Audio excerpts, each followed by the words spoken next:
Ukraine पर ये हमले देखकर डोनाल्ड ट्रंप की नींद उड़ गई है। कीव, खार्किव, सुमय और ओदेसा के बाद जापोरिजिया में हुए हमलों ने अमेरिका का नेटो वाला ज़मीर जगा दिया है। इसलिए डोनाल्ड ट्रंप ने सीज फायर और युद्ध वाले विकल्प चक्र को बार बार घुमाया और इसका फैसला आया युद्ध। ट्रंप को एहसास हुआ कि अमेरिका को अब किसी भी सूरत में यूक्रेन को बचाना होगा, या कहें कि डोनाल्ड ट्रंप ने सीज फायर के बदले अब युद्ध को चुना है, या फिर उन्हें चुनना पड़ा है। डोनाल्ड ट्रंप ने साफ कर दिया है कि अब यूक्रेन को और हथियार भेजे जाएंगे, जबकि कुछ दिन पहले ही अमेरिका ने यूक्रेन को अहम हथियारों की सप्लाई रोक दी थी। लेकिन जून के बाद जुलाई में रूस की ताबड़तोड़ हमलों ने बता दिया है कि पुतिन ना ट्रंप की सुनेंगे, ना ही ज़ेलेंस्की पर रहम करेंगे। इसलिए यूक्रेन अब रोजाना ड्रोन और मिसाइल के हमलों से दहल रहा है। पुतिन के हमले और तेज हो चुके हैं, लिहाजा ट्रंप को फाइनल कॉल लेनी पड़ी। ट्रंप ने कहा है कि अमेरिका यूक्रेन को और हथियार भेजेगा। यूक्रेन को अपनी हिफाजत करने का पूरा हक है। उधर ट्रंप से जब पूछा गया कि क्या वो यूक्रेन को और हथियार भेजने की योजना बना रहे हैं, तो उन्होंने कहा, चौंकाने वाला बयान। अमेरिकी राष्ट्रपति ने कहा कि हम यूक्रेन को कुछ और हथियार भेजने वाले हैं, हमें भेजने भी होंगे। उन्हें अपनी रक्षा करनी है, उन पर अभी बहुत तेजी से हमला हो रहा है, हमें और हथियार भेजने होंगे। ये ज्यादातर बचाव करने वाले हथियार हैं, उन पर बहुत ही ज्यादा हमला हो रहा है।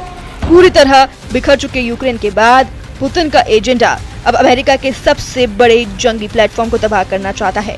यूक्रेन में लगी आग बता रही है कि पुतिन अब आगे क्या करने वाले हैं। ओदेसा से लेकर खार्किव और सुमय से लेकर कैपिटल कीव, हर शहर को जलाकर रूस ने अपना नया टारगेट सेट कर लिया है। यूक्रेन के राष्ट्रपति व्लादिमीर ज़ेलेंस्की का दावा है कि एक हफ्ते में रूस ने 1270 ड्रोन, 39 मिसाइलें और करीब 1000 ग्लाइड बम यूक्रेन पर दागे हैं। इसलिए ये यूक्रेन का सबसे खूनी हफ्ता बताया जा रहा है। इन हमलों में यूक्रेन के 11 लोगों की मौत हुई तो करीब 100 लोग घायल हुए हैं। यूक्रेन की तबाही देखकर नेटो भी तेजी से ज़ेलेंस्की के पीछे लामबंद होने लगा है। फ्रांस के राष्ट्रपति इमैनुअल मैक्रों ब्रिटेन के 3 दिन के दौरे पर आए हैं। फ्रांस और ब्रिटेन वो देश है जो यूरोप के सबसे शक्तिशाली देशों में है और नेटो के फ्रंट की सबसे मजबूत सेनाओं में भी गिने जाते हैं। दोनों ही परमाणु शक्ति है और संयुक्त राष्ट्र सुरक्षा परिषद के स्थायी सदस्य भी। जाहिर है कि मैक्रों और ब्रिटेन के प्रधानमंत्री केयर स्टारमर की मुलाकात में पुतिन का युद्ध छाया रहेगा। पुतिन ने यूक्रेन पर हमले करके बता दिया है कि अब वो नेटो तोड़ युद्ध की शुरुआत कर चुके हैं। यूक्रेन में पुतिन के हर हमले की तस्वीर बता रही है रूस का एजेंडा अब ट्रंप के ख्वाब तोड़ देगा। चौथे साल में चल रहे युद्ध में पुतिन अब यूक्रेन को आगे बिल्कुल भी बख्शना नहीं चाहते।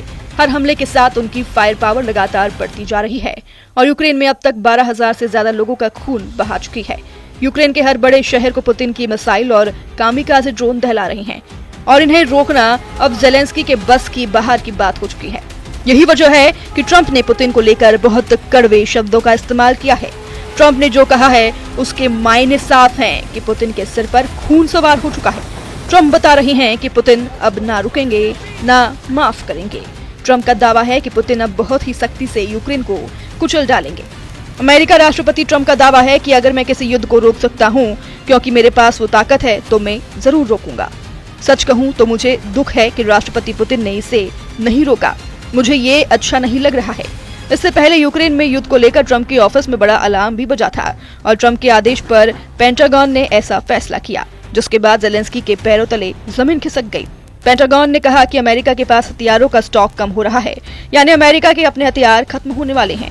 इसलिए यूक्रेन को कुछ हथियारों की डिलीवरी रोकी जा रही है। इनमें अमेरिका की पैट्रियट एयर डिफेंस सिस्टम की मिसाइल थी, हाइमार्स मल्टी रॉकेट सिस्टम के रॉकेट थे, हेलफायर मिसाइल और 155 मिलीमीटर वाली तोप के गोले शामिल थे। ये वो जरूरी एयर डिफेंस सिस्टम और उनके मिसाइल हैं जिनके जरिए ज़ेलेंस्की पुतिन के ड्रोन और मिसाइल अटैक को रोकने में बहुत हद तक कामयाब रहे हैं। रूस न सिर्फ यूक्रेन के बड़े सैन्य ठिकानों पर हमला कर रहा है, बल्कि उन सेटर्न्स को भी टारगेट किया गया है जहां यूक्रेन की सेना नए सैनिकों की भर्ती कर रही है। हालांकि उसके जवाब में यूक्रेन ने भी कई हमले किए हैं और रूस का दावा है कि ज़ेलेंस्की की फौज ने 5 दिनों के अंदर 13 रूसी इलाकों पर 91 ड्रोन से हमले किए हैं। इससे पहले भी यूक्रेन ने रूस के सैन्य ठिकानों, तेल रिफाइनरी और हवाई अड्डों को ड्रोन से टारगेट किया है। सबसे खतरनाक तो ज़ेलेंस्की का मेन ऑपरेशन स्पाइडर वेब था, जिसमें यूक्रेन ने रूस की 4 एयरबेस पर 117 ड्रोन से हमला किया था और पुतिन के कई परमाणु बम वर्षक और फाइटर जेट तबाह कर दिए थे। ज़ेलेंस्की की शिकायत है कि पुतिन अब कई देशों के साथ मिलकर यूक्रेन को तबाह कर रहे हैं।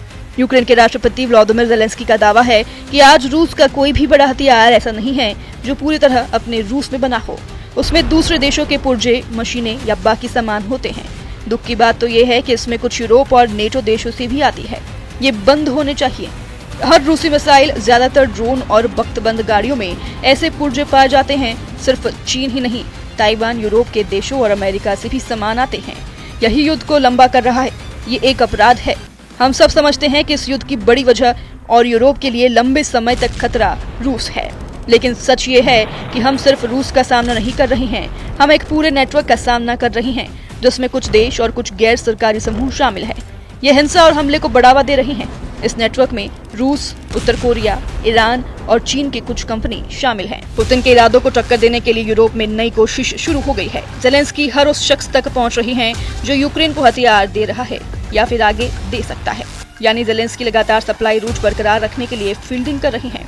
क्योंकि अगर यूक्रेन को हथियार मिलने बंद हुए तो समझ लीजिए कि ज़ेलेंस्की की सेना 24 घंटे भी पुतिन के आगे नहीं टिक पाएगी। और ये बात डोनाल्ड ट्रंप भी बहुत अच्छी तरह जानते हैं।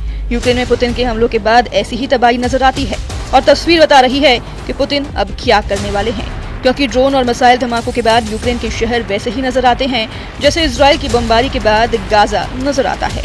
खार्किव को जलाकर रूस का अगला टारगेट कौन बनने जा रहा है, ये तस्वीरें बता रही हैं। कैपिटल कीव से लेकर खार्किव और सुमय, हर शहर में रूस की फौज लाशों का पहाड़ खड़ा करना चाहती है। लेकिन परमाणु बेस पर हमले के बाद यूक्रेन पर रहम के लिए अब पुतिन के दिल में कोई जगह नहीं।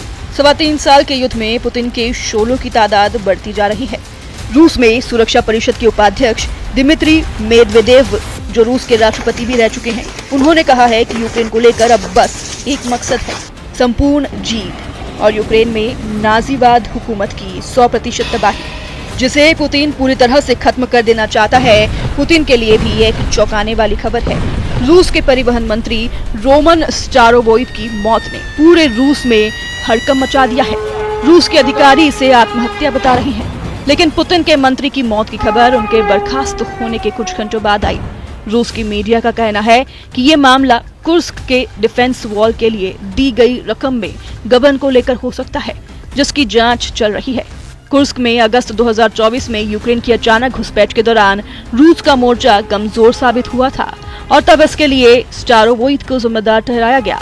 वैसे ये तो रूस के अंदर का मामला है, लेकिन फिलहाल चैलेंज बाहर देखा जा रहा है और इसमें सबसे बड़ा तड़का ट्रंप के फैसले ने लगाया है। यूक्रेन को हथियार सप्लाई फिर शुरू करके ट्रंप ने बता दिया है कि अब वो सीज फायर नहीं, युद्ध के पक्ष में है। ट्रंप ने इसका फैसला ऐसे वक्त किया है जब वो युद्ध रोकने वाले अपने दावे को चीख चीख कर दुनिया के सामने बता रही हैं। हालांकि अब सबकी नजर पुतिन पर है। रूस में परमाणु बेस पर हमले ने पुतिन को बड़ा झटका दिया है, इसलिए यूक्रेन पर रहम के लिए अब पुतिन के दिल में कोई जगह नहीं। खार्किव और ओदेसा पर हो रहे ड्रोन हमलों और मिसाइल अटैक ने ज़ेलेंस्की को चारों खाने चित कर दिया है। हर तरफ आग और आग बुझाने की कोशिश लगातार जारी है, लेकिन ये आग इसलिए नहीं बुझ रही। 3.25 साल के युद्ध में शोलों की तादाद बढ़ती जा रही है। अब पुतिन के बाद इस युद्ध की आग में ट्रंप के फैसले ने पेट्रोल डालने का काम कर दिया है। Bureau report, news 18।